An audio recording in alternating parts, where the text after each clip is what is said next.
Sore itu, pukul 17.42 waktu setempat, sebuah ledakan presisi mengguncang distrik Leopoldstadt di Wina, Austria. Sebuah sedan hitam tipe Audi A8 yang dipasang bahan peledak C4 seberat 6,4 kg meledak tepat saat menyalakan mesin, menewaskan pengemudinya seketika Amir Hossein Salami, 27 tahun, putra tunggal Komandan Korps Garda Revolusi Iran, Jenderal Hossein Salami. Otoritas Austria mencatat gelombang kejut mencapai radius 280 meter, memecahkan 123 jendela di perumahan sekitarnya. Intelijen setempat melaporkan bahan peledak ditanam di hung bawah kendaraan, dipicu jarak jauh melalui sinyal GSM terenkripsi, menandakan operasi tingkat tinggi. Bagi Teheran, serangan ini bukan sekadar pembunuhan, melainkan pelanggaran terhadap kode kehormatan yang selama ini dijunjung dalam perang bayangan.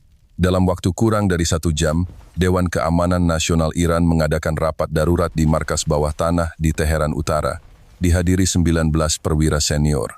Tayangan televisi nasional memperlihatkan ratusan warga turun ke jalan, mengibarkan bendera hitam dan meneriakkan intikam, balas dendam. Kemarahan publik dan militer menyatu, menandai babak baru dari siklus pembalasan berdarah yang akan mengguncang Timur Tengah.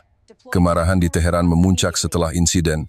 Dewan Keamanan Nasional tertinggi menggelar sidang darurat yang dihadiri 13 pejabat tinggi, lampu ruang rapat redup, dan peta operasi terbentang di meja. Keputusan awal menegaskan balasan bersifat personal, bukan operasi skala luas dengan prioritas 3 target spesifik yang dipilih berdasarkan intelijen teknis. Para pembuat kebijakan meminta laporan 48 jam tentang opsi serangan presisi dan alokasi 1 skuadron drone bersenjata untuk tugas tersebut. Suasana tegang berubah menjadi rencana terukur.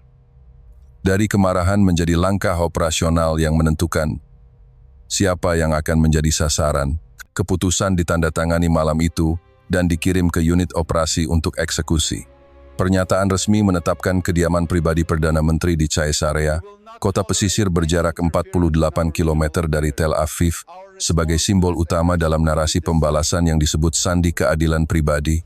Operasi ini dikatakan melibatkan 2 fase pengamanan dan 1 pusat koordinasi terpadu yang berfungsi menegaskan pesan politik, bukan tindakan militer. Dalam konferensi pers berdurasi 12 menit, juru bicara menekankan makna moral di balik pemilihan target bahwa rasa aman personal kini menjadi bagian dari dimensi politik nasional. Grafik publik yang dirilis menampilkan rute konseptual dan indikator ancaman tanpa rincian teknis untuk menunjukkan perubahan paradigma, garis antara kekuasaan dan kehidupan pribadi semakin kabur. Narasi tersebut menegaskan pesan tunggal. Tidak ada lagi ruang benar-benar aman dalam konflik modern. Senja di Mediterania berubah jadi saksi. Tepat pukul 17.30 gelombang drone menyerbu dari utara, menumpuk di atas villa dan lapangan golf, memuntahkan kolom asap serta serpihan. 2 baterai pertahanan Iron Dome dan Iron Dome melancarkan salvos pencegat yang masif, memaksa operator mengutamakan ancaman berorbit rendah sehingga sebagian besar radar terfokus keluar. Pemusatan itu menciptakan celah deteksi di lapisan atas. Dan dari stratosfer datang ancaman yang berbeda.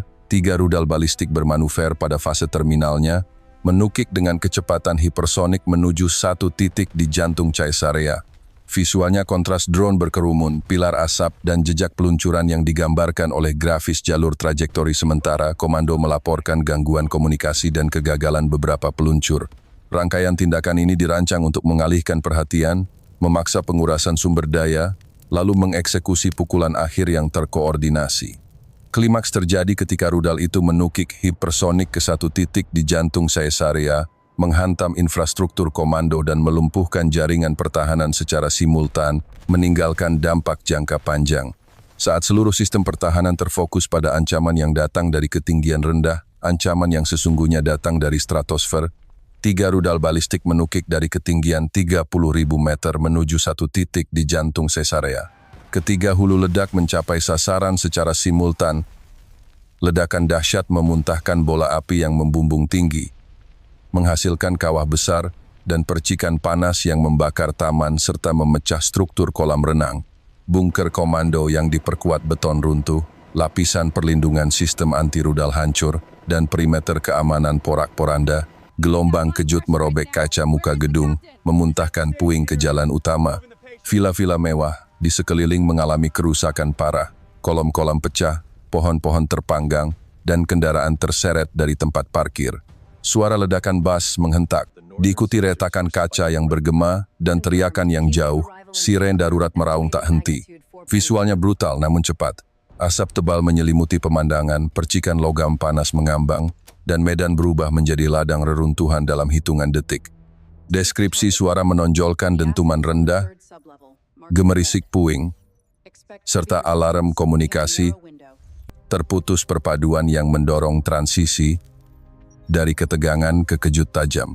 Dalam hitungan detik, kendaraan mewah terlempar dari garasi, jeritan terdengar di radius puluhan kilometer sementara sirene, darurat meraung dan puing-puing menimbulkan kabut asap tebal. Dampaknya menyesakkan dada, kolam renang pribadi pecah dan mobil mewah terlempar. Ledakan menewaskan seluruh 150 pengawal yang berjaga di dalam dan sekitar villa. Di antara korban terlihat anggota unit 730 Shin Bet, tim Yamam dan satu peleton Brigade Golani perlengkapan canggih, kartu identitas, dan radio komunikasi berserakan di puing yang hangus. Pos pengamatan dan checkpoint hancur seketika, tubuh-tubuh dan perlengkapan tak lagi bisa memberi perlindungan. Kehilangan massal ini melumpuhkan struktur keamanan VVIP setempat, meninggalkan celah operasional besar bagi pihak lawan dan risiko segera terhadap rencana pengamanan berikutnya. Negara dan badan intel akan menyusun respons darurat. Ledakan besar pada pukul 05.26 pagi mengguncang kawasan pesisir emas Tel Aviv, mengubah area elit itu menjadi zona kehancuran. Ledakan utama berasal dari bahan peledak seberat 1,2 ton TNT yang dipasang tepat di bawah fondasi villa keluarga Netanyahu. Guncangan setara 3,8 skala Richter terekam di pusat pemantau Ramat Hasharon. Tekanan panas memicu 5 titik ledakan sekunder pada pipa gas bawah tanah sepanjang 1,8 km, membuat kobaran api menjalar cepat. Dalam 2 menit pertama, 37 villa mewah rusak berat, 4 menara apartemen retak struktural, dan jaringan listrik utama padam total.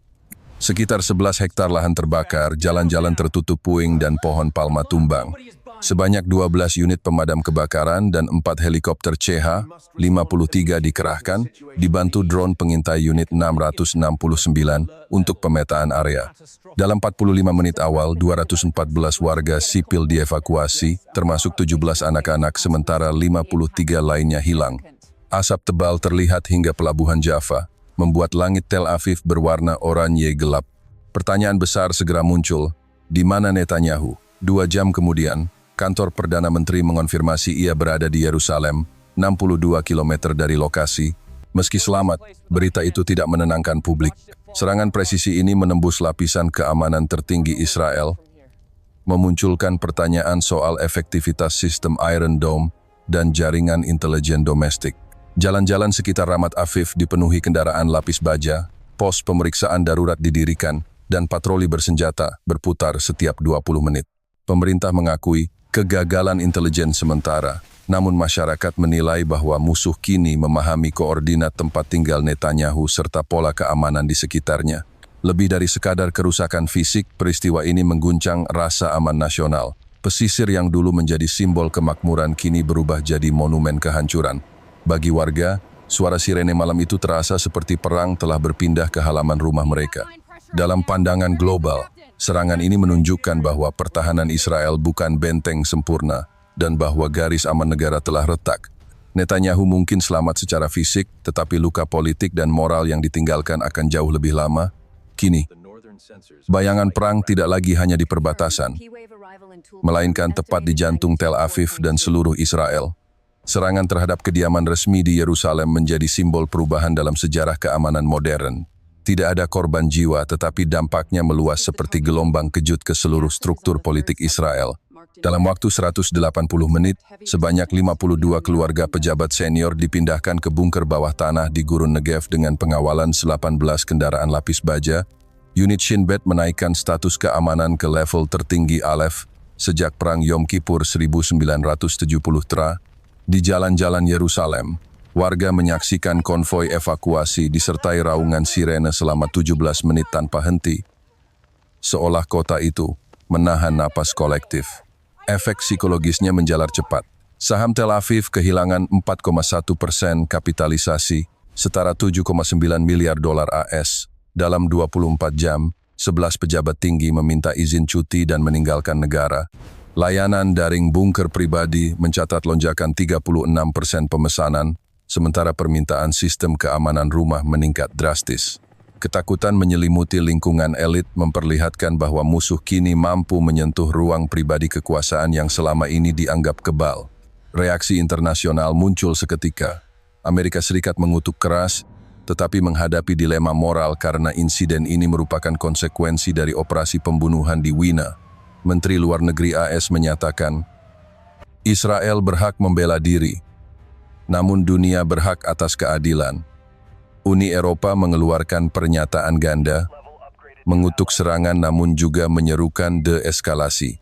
Rusia dan Tiongkok bersuara sinis, menuding kebijakan pembunuhan luar hukum Israel sebagai akar kekacauan global. Secara strategis, serangan ini menandai lahirnya doktrin baru.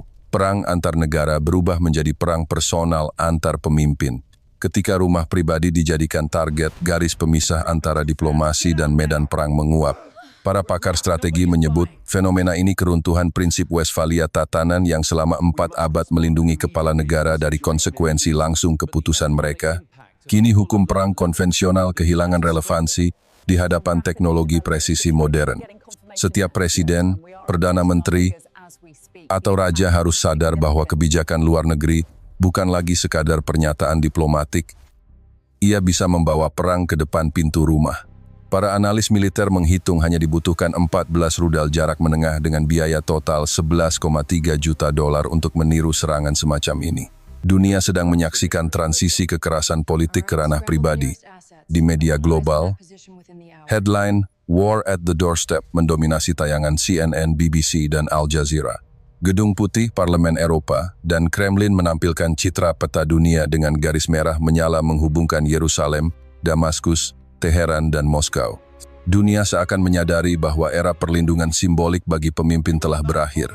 Para psikolog memperingatkan efek jangka panjang, siklus pembalasan tanpa akhir, meningkatnya paranoia elit, serta kaburnya batas antara kehidupan pribadi dan medan perang. Di Yerusalem, matahari terbenam di balik asap hitam dari reruntuhan kediaman pemimpin. Drone patroli IDF berputar di langit, menciptakan bayangan melingkar di dinding kota tua. Seorang tentara muda berkata, mereka tidak membunuh siapa-siapa, tapi mereka telah membunuh rasa aman kita. Dunia kini memasuki babak baru, di mana teknologi dan dendam pribadi berbaur menjadi satu. Setiap kota besar dapat berubah menjadi target, setiap rumah menjadi garis depan. Sejarah menulis dirinya dengan tinta api dan debu.